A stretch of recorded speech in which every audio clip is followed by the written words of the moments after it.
My parents sold my house to help my brother, so I made sure they lost everything. I worked my ass off for years to buy my own place. Nothing fancy, just a small apartment I could finally call mine, paid for with my blood, sweat, and endless overtime shifts. It wasn't much, but it was my home. Then my parents did something unforgivable. They sold it. Not because they were struggling. Not because they were on the verge of losing their own house. But because my golden boy brother wanted a bigger home. They didn't ask me. They didn't warn me. One day, I came home to find strangers walking through my apartment with a realtor, talking about how they'd make a few changes once they moved in. I thought it was a mistake. Maybe the landlord accidentally listed the wrong place? Then I saw my mom's signature on the sale documents. They had sold my home, the place I worked years to afford. And their excuse? Family supports each other. You don't need such a big place for yourself, and your brother is starting a family. You should be happy to help. Yeah, happy. At that moment, something inside me snapped. They thought I'd just roll over and accept it. They thought I'd do what I always did, put my head down and keep being the responsible one while my brother got everything handed to him. They had no idea who they were messing with, because if they thought they could just take everything from me and get away with it, they were dead wrong. This time, I was going to make sure they lost everything.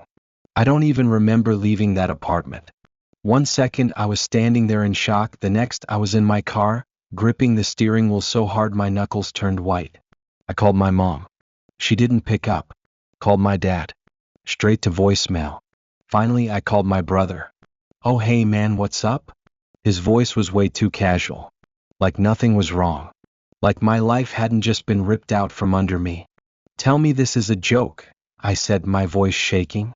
Tell me my apartment isn't up for sale. Silence. Then a sigh. Like I was the one being unreasonable. Listen, Mom and Dad explained everything. It's not like you'd be homeless. You can just move back in with them for a while. It's better this way. Our new house is going to be amazing, and bro, you know how much this means for my family. You're helping us. Helping them. Helping the same brother who got a brand new car on his 18th birthday while I had to buy my own used clunker. Helping the brother who never had to pay rent, never worked a day in his life because Mom and Dad always covered for him. And now, I was supposed to just give up my home for him? I didn't agree to this, I said, my voice cold. That's my apartment. My name is on the deed. You had no right. Well, technically Mom and Dad had a claim to it since they co-signed the mortgage, he said. They just transferred the title. That's when it hit me. They tricked me. I had been young when I bought the place, just 23, and the bank had suggested I add a co-signer to get a better loan rate. I thought my parents were helping me. Instead, they used it to steal my home. I hung up, drove straight to my parents' house, walked in without knocking. They were sitting in the kitchen, all smiles, like they hadn't just ruined my life. You need to undo this, I said. Right now. Mom sighed. Sweetheart, don't be dramatic. Dad chimed. We made the best decision for the family. You're still young. You have time to get another place. Your brother, I don't give a damn about what he needs. Silence. Mom's lips tightened. Dad looked disappointed. Then my brother walked in holding a bottle of champagne. Glad you're here, man, he said, grinning. We were just about to celebrate. That was the moment I decided I wasn't just going to get my apartment back. I was going to destroy everything they built. I don't even remember leaving that apartment. One second I was standing there in shock, the next I was in my car, gripping the steering wheel so hard my knuckles turned white. My mind was racing. There had to be some kind of mistake. I called my mom. No answer. Called my dad. Straight to voicemail. Finally I called my brother. Oh hey man, what's up? His voice was casual, too casual, like nothing was wrong. Like my life hadn't just been ripped out from under me. Tell me this is a joke, I said, my voice shaking. Tell me my apartment isn't up for sale. Silence. Then a sigh. Like I was the one being unreasonable. Listen. Mom and Dad explained everything. It's not like you'd be homeless. You can just move back in with them for a while. It's better this way. Our new house is going to be amazing, and bro, you know how much this means for my family. You're helping us. Helping them. Helping the same brother who got a brand new car on his 18th birthday while I had to buy my own used clunker. Helping the brother who never had to pay rent, never worked a day in his life because mom and dad always covered for him. And now, I was supposed to just give up my home for him? I didn't agree to this, I said, my voice cold. That's my apartment. My name is on the deed. You had no right. Well, technically mom and dad had a claim to it since they co-signed the mortgage, he said, so they just transferred the title. That's when it hit me. They tricked me. I had been young when I bought the place, just 23, and the bank had suggested I add a co-signer to get a better loan rate. I thought my parents were helping me. Instead, they used it to steal my home. I hung up. I didn't even realize I was speeding until I saw the blur of the streetlights passing way too fast. My heart was pounding so loud I could hear it in my ears. I pulled into my parents' driveway so hard that my tires screeched. Walked straight into the house without knocking. They were sitting in the kitchen, all smiles, like they hadn't just destroyed my life. You need to undo this, I said, my voice tight. Right now. Mom sighed like she was dealing with a whiny toddler. Sweetheart, don't be dramatic. Dad chimed in, we made the best decision for the family. You're still young. You have time to get another place. Your brother, I don't give a damn about what he needs. Silence. Mom's lips tightened. Dad looked disappointed like I was some kind of selfish brat. Then my brother walked in holding a bottle of champagne. Glad you're here, man, he said, grinning. We were just about to celebrate. Celebrate? With my money. My home. The rage that burned inside me at that moment? I had never felt anything like it before. I turned to Mom. How could you do this? She rolled her eyes. Don't act like this is some betrayal. We're a family. We look out for each other. No, we don't, I snapped. We look out for him. You've been babying him his entire life, and now you're stealing from me to keep doing it? Oh, please, she scoffed. We gave you a place to live, we helped you get started. The least you could do is show some gratitude and support your brother the way we supported you. Dad nodded. You wouldn't even have that apartment if we hadn't co-signed. Don't forget that. Oh, trust me, I won't forget it. They had underestimated me. They thought I'd just roll over and take it. They thought I'd do what I always did, put my head down and keep being the responsible one while my brother got everything handed to him. They had no idea who they were messing with, because if they thought they could just take everything from me and get away with it, they were dead wrong. This time I was going to make sure they lost everything. I didn't waste time arguing with them. I needed a plan. My brother and parents thought I'd just sulk for a few days and then get over it like I always did. They thought they'd won. Yeah, not this time. I drove straight to my apartment, or what used to be my apartment, grabbed every document I had, then called the only person I knew who could help me, Nick, my old college roommate and now a lawyer. He picked up on the second ring. Yo, haven't heard from you in a minute. What's up? I didn't even bother with small talk. I think my parents just stole my apartment. There was a pause, then a low whistle. Damn. Okay, I'm gonna need some details, man. I laid it all out, how I'd bought the place a few years ago, how they co-signed, how I walked in on strangers touring my home with a realtor. Nick listened quietly, then exhaled. Dude, this is some next-level betrayal. Tell me I can fix this, I said, gripping the phone so tightly my fingers hurt. Maybe, he said. But it depends. Did they forge anything? Fraud? Coercion? That was all I needed to hear. If I could prove they committed fraud, I could take everything back. So I started digging, and the more I looked, the worse it got. First, I went through my old emails trying to find the original mortgage paperwork. And there it was. My signature. Except, it didn't look right. I zoomed in, compared it to my actual signature on other documents. It was off. The pressure, the slant, someone had forged my name. Nick confirmed it immediately. This isn't your signature. If they used this to transfer ownership, that's straight up fraud. Boom. Got them. But I wasn't done. I needed more. Next, I checked my brother's social media, scrolling through his endless posts of living the dream. Expensive watches. First-class flights. Bottle service at clubs. Where the hell was he getting this money? Then I had an idea.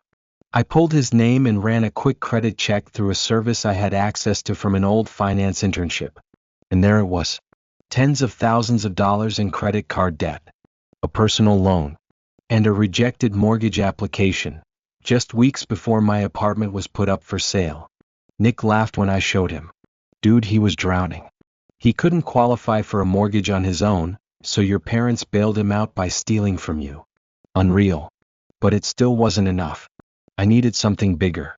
So I checked public property records for their dream home. If they had fully paid for it using the money from my apartment, that would be bad news for me. But nope. They had taken out a massive loan in my dad's name. Meaning? If the bank got wind of any fraud, that mortgage could get pulled. If I played this right, they wouldn't just lose my apartment. They'd lose their new house too. It was all coming together. I had proof of forged documents, my brother's insane debt, and a financial mess that could collapse their entire future. Now it was time to make my move. Instead of confronting them, I let them think they had won. My brother kept posting about the new house. My parents were still acting smug, sending me messages like, "I hope you're settling in okay at home, sweetie. Family first, remember?" Yeah, I remembered. So I made 3 calls. First, I called the bank. I sent them a tip-off about my brother's financial situation and the possible fraud involved in the mortgage application. A flagged account could freeze their loan. Next, I called the mortgage lender. I anonymously reported that the home purchase might have involved fraudulent documents. This put an immediate hold on their new home's financing. Finally, I called the IRS. Because, oh yeah, turns out my parents hadn't been paying taxes properly for years. Within days, their entire financial structure started crumbling. Then, for the final blow, I filed a lawsuit against them for property fraud. And I waited. 1 week later, I got a call from my mom. "What did you do?" she screamed. "The house sale. Frozen. The bank? Investigating. The mortgage lender? Threatening to pull their loan. Everything was falling apart." "You brought this on yourself," I said, my voice calm. She started crying, but I didn't care. This was just the beginning. I didn't go back to my parents' house after that. There was no point. They weren't going to admit they were wrong, and I wasn't going to waste my energy trying to reason with them. Instead, I focused on the one thing that mattered, taking back what was mine. I spent the next few days gathering every piece of evidence I could find.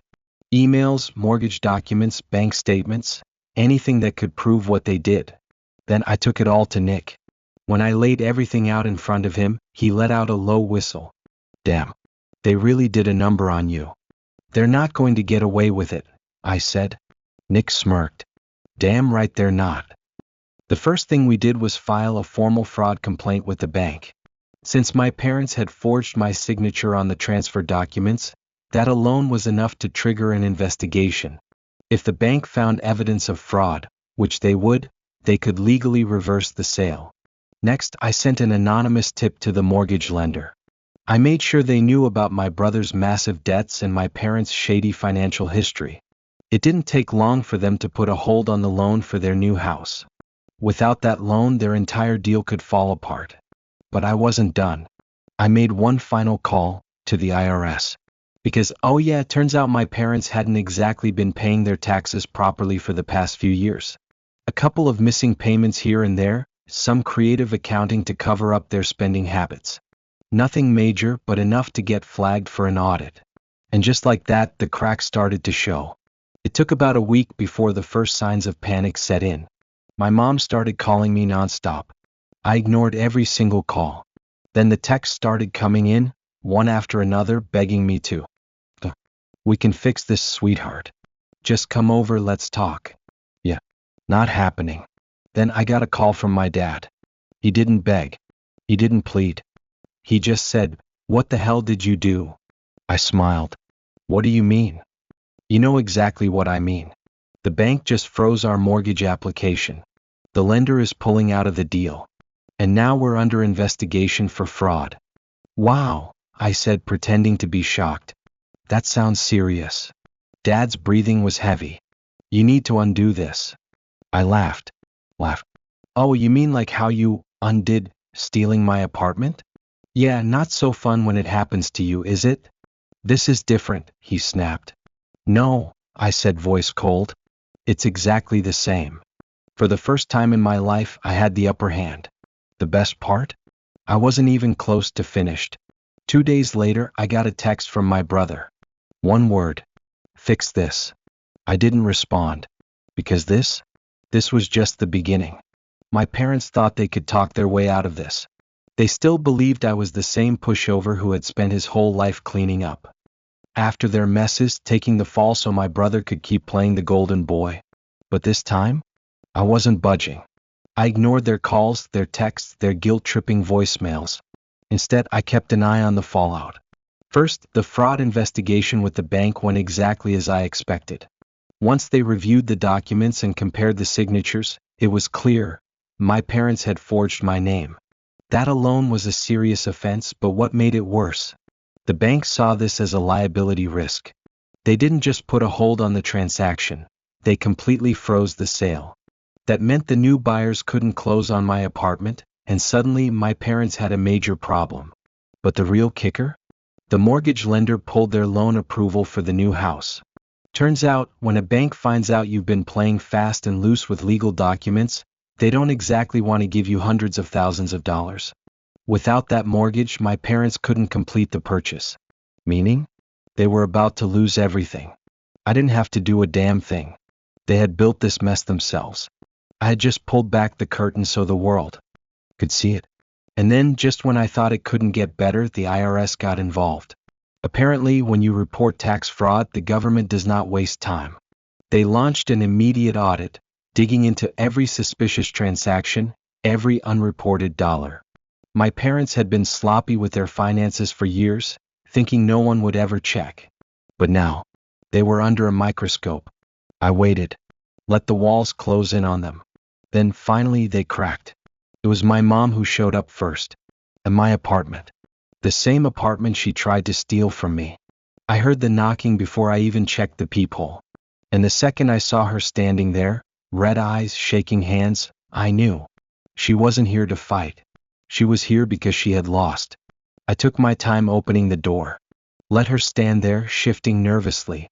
When I finally swung it open, I leaned against the door frame, arms crossed. What do you want?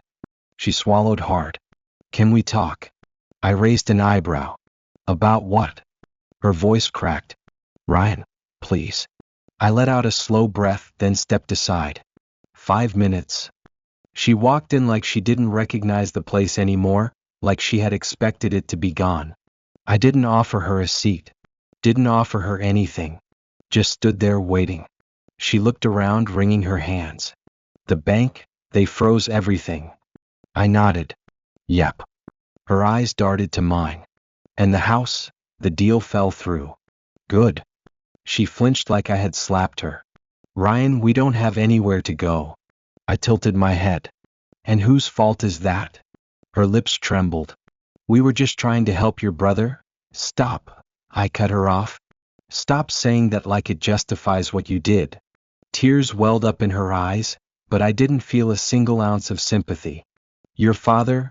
I don't care, I interrupted again. I don't care what excuses you have. You stole from me. You forged my name. You used me. She sniffled. We just thought you'd understand. I let out a short, humorless laugh. Understand? You didn't even ask me. You just took. She looked down, wiping at her face. Please, Ryan, the IRS is auditing us. We might lose everything. I stared at her for a long moment. Then I shrugged. Not my problem. Her head snapped up, eyes wide. What? I gestured around. You made your choice. You picked your favorite son and you threw me away like I didn't matter. Well, guess what? Now I'm returning the favor. Her breath hitched. We're still family. No, I said coldly. Family doesn't do what you did. Silence. For the first time in my life, I saw real fear in her eyes. And for the first time in my life, I didn't care. I walked to the door and opened it. Your 5 minutes are up. She hesitated like she wanted to say something else. Like she thought there was still a chance. But I just stood there waiting. Finally, she stepped outside. And I shut the door in her face. After my mom left, I expected some kind of follow-up. Maybe another desperate voicemail, maybe my dad trying to reason with me like he always did. But instead, radio silence. That was when I knew. They weren't planning to fix this. They were scrambling. A week passed. Then another. The mortgage lender officially revoked their loan approval, which meant the house they had stolen from me to afford. Gone. The sale was voided, and suddenly my parents had nowhere to go. They couldn't afford to buy another house outright, and with their credit tanked from my brother's debts, getting a new loan wasn't an option. They were drowning. And me? I was thriving. My apartment was officially mine again, legally locked down, no more loopholes. I had my home back, my peace back, my life back. And I was done looking over my shoulder, waiting for the next betrayal. Then, out of nowhere, my brother showed up. I heard the knocking late one night, heavy and urgent. At first, I considered ignoring it, but then I looked at the peephole and saw his face. He looked wrecked. Dark circles under his eyes, hair a mess, the usual cocky smirk completely gone. I debated slamming the door in his face, but curiosity won. I opened it just enough to lean against the frame. "What do you want?" He let out a sharp breath like he'd been holding it in. "You happy now?" I blinked. "Excuse me?" He let out a bitter laugh. "You got what you wanted, right? Mom and Dad lost everything. The house is gone. Their accounts are frozen. We're completely screwed. So, congrats, man. You win." I stared at him for a long moment, then shook my head. "You still don't get it, do you?" His jaw tightened. "Get what?" "That I didn't do anything," I said. "You all did this to yourselves." He scoffed. "Oh, come on. You could have let it go. You didn't have to get the bank involved. You didn't have to go nuclear." I laughed, shaking my head. "And what, let you and Mom and Dad walk all over me again? Let you get away with stealing from me?" He folded his arms, looking away. "It wasn't like that." "Oh, really?" I said, voice cold. "Then tell me, how exactly was it? Because from where I'm standing, you all tricked me, took my home, and then acted like I should be grateful." He didn't have an answer for that. I crossed my arms. "So what now? You here to beg me to fix it?" He glared at me. "No. He hesitated, like he didn't even know what he wanted to say. "I just don't get it. We're family, man. You don't do this to family." Something in me snapped. I took a step forward, lowering my voice. "No, you don't do this to family. You don't steal from them. You don't lie to them. You don't use them and then act like they're the bad guy when they finally stand up for themselves. That's not family. That's manipulation." His expression faltered. "And if you thought I was just gonna sit back and take it?" I let out a cold chuckle. "Then you never really knew me at all." Silence stretched between us. For the first time in his life, my brother looked small. Like he finally realized that he wasn't the one in control anymore. His mouth opened like he wanted to say something else, but in the end he just shook his head. "Whatever," he muttered, stepping back. "Guess you're just like Dad. Always looking out for yourself first." And that actually made me smile. "Yeah," I said simply. "I am." And with that, I shut the door in his face. After I shut the door in my brother's face, I expected the fallout to settle. They had lost everything: the house, the money, the security they had built on the foundation of stealing from me. There was nothing left for them to fight for. But I underestimated just how desperate people can get when they have nothing left to lose. The next morning, I woke up to a voicemail from my dad. His voice was eerily calm, like he was forcing himself to sound reasonable. "Ryan, it's your father. Look, I know things have gotten out of hand, but we're still a family. There's no reason we can't work something out. Come over, let's talk." I deleted the message without responding. I wasn't an idiot. They didn't want to work something out. They wanted to manipulate me into fixing their problems. And sure enough, when I didn't respond, they escalated. 2 days later, I got a call from my job. Not from my boss, but from HR. "Ryan, we received a concerning phone call from someone claiming to be a family member," the woman said. "They said there was a family emergency, and that you might need to take an extended leave of absence. Do you need to step away from work?" My stomach dropped. My own mother had called my job, trying to sabotage me. I exhaled sharply, keeping my voice steady. No. There's no emergency. My mother is just dealing with personal issues and trying to involve me. The HR rep hesitated. So, to be clear, you're not requesting leave? Absolutely not, I said. And if she calls again, I'd like that documented. She agreed. I hung up, and I saw red. They had stolen from me, lied to me, manipulated me, and now, they were trying to ruin my career. They wanted war? Fine. I picked up my phone and called Uncle Dan. Dan was my dad's older brother, the black sheep of the family. He had a falling out with my parents years ago over money, shocker, but he had always been cool with me. And most importantly, he was the only person I knew who would actually help me finish this fight. He answered on the first ring. Well, if it isn't the only sane person in that family. I let out a dry laugh. You busy? For you? Never. What's going on? I told him everything. The fraud, the stolen apartment, the IRS audit, the fake emergency call to my job. By the time I finished, he was fuming. That's it, he said. I'm done watching them get away with this crap. Dan was connected. Not rich, but he had friends in all the right places. A real estate lawyer, a tax specialist, and even a contact at the bank handling my parents' mortgage. Within 2 days, Dan did more damage to them than I ever could have on my own. First, he made sure the bank was aware of their forged documents. Not only was the house deal permanently dead, but now they were being investigated for loan fraud. Second, he spoke to his friend at the IRS. That audit, my parents were hoping to just brush off? Yeah, now it was a full-scale investigation. Third, he made sure my brother's gambling debts didn't just go away. Because guess what? Some of those debts weren't to banks. They were to private lenders. And let's just say, they weren't the kind of people you ignore. The result? My parents went from being comfortably middle class to completely ruined in a matter of weeks. Their credit was destroyed. Their bank accounts were drained from legal fees. They couldn't rent a decent place because of the fraud investigation. They went from their dream home to a crappy 2-bedroom rental in a bad neighborhood. And my brother? He ran. Seriously.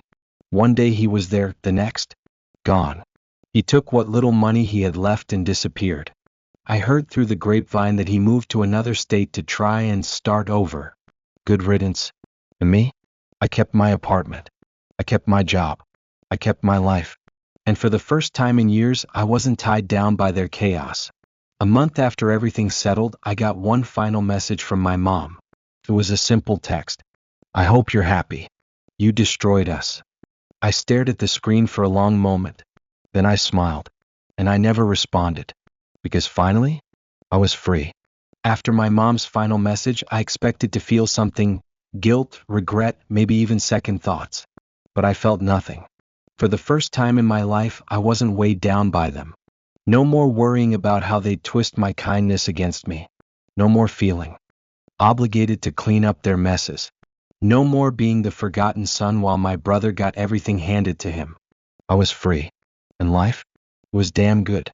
With my apartment officially back in my name and my finances secure, I finally had breathing room. I focused on my job, threw myself into projects I actually cared about, and for the first time ever, I started saving for my future instead of covering someone else's mistakes. Meanwhile, my parents were drowning. They had been so sure they could manipulate their way out of everything. They thought if they just guilt-tripped me enough, I'd come running back with open arms, ready to fix everything. But I never responded to that last text. And the next time I heard about them, they were barely holding on. A mutual friend told me my dad was still trying to fight the IRS audit, but with all the evidence against them, it wasn't looking good. They were desperate for money, but with their credit destroyed, they couldn't get loans. Mom had tried reaching out to relatives, spinning some sob story about how I had turned on them and left them with nothing. But Dan? Oh, he made sure the whole family knew the real story. And my brother? Still MIA. At one point, my mom must have been really desperate because she tried contacting Dan to ask if he could talk some sense into me. He laughed in her face and hung up. I won't lie, there were moments where I wondered if maybe I had gone too far. But then I'd remember everything they did. The lies. The theft. The years of making me feel like I owed them my entire life just because they were my family. No, they had done this to themselves. And then, as if karma hadn't already done its job, I got a call from my bank. The lady on the phone was polite, professional. Mr. Carter? We're calling to inform you that we recently closed a fraudulent credit card application under your name. My stomach dropped. What? It appears someone attempted to open a credit card using your information. Luckily, our system flagged it due to the fraud alert on your account. I knew exactly who it was. Do you have any idea who may have attempted this? She asked. I almost laughed. Yeah, I have a pretty good guess. I filed a formal complaint, knowing full well that this would add another layer to the fraud case against my parents. And with that, they officially lost all access to my life. Months passed. I built a new routine. Woke up in my own apartment, went to work at a job I actually loved, spent my weekends however I wanted. No drama. No guilt. Just peace. Then one night I was walking home when I saw her. My mom. She was standing outside a grocery store looking like she had aged 10 years. Her hair was unkempt, her clothes weren't the designer brands she used to flaunt, and she looked small. She saw me, eyes widening. Ryan. I stopped, waiting. She took a shaky breath. I just wanted to say I'm sorry. I stared at her for a long moment. For what? She swallowed hard. For everything. For what we did to you. Her voice cracked. I never thought it would end up like this. For a split second I almost believed her. Then I remembered all the time she had lied to my face. All the time she had smiled and told me she loved me right before screwing me over. So I gave her the same answer she had given me when I begged her not to sell my home. It's not that simple. She blinked like she couldn't believe I was really doing this. Ryan, please. We're still family. I tilted my head. Funny. That's what you said when you stole from me. Her face crumbled. I don't know how to fix this. I took a deep breath, looking her in the eyes. You don't. And then, I walked away. No dramatic farewell. No second chances. No looking back. Because for the first time in my life, I was finally free.